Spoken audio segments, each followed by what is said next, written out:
আসসালামু আলাইকুম। এখন আমি রান্না করব ফুলই মাছ। ফুলই মাছ হলুদ লবণ দিয়ে মেখে নিলাম। পেঁয়াজ, রসুন, কাঁচা ঝাল পাটা একসাথে বেটে নেব।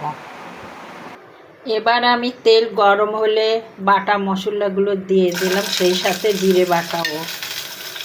মশলার মধ্যে হলুদ লবণ দিয়ে দিলাম এবং সেই ভালোভাবে কষাই করে নেওয়া হবে।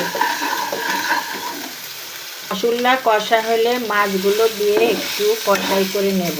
এরপরে ঝোলের পানি দিয়ে দেব।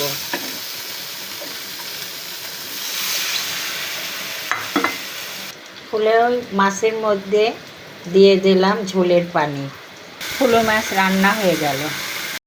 ফুলই মাছ দিয়ে সুন্দর একটা রান্না হয়ে গেল। কেমন হয়েছে বলবেন। ভালো থাকবেন, শুভকামনা করছি। ধন্যবাদ।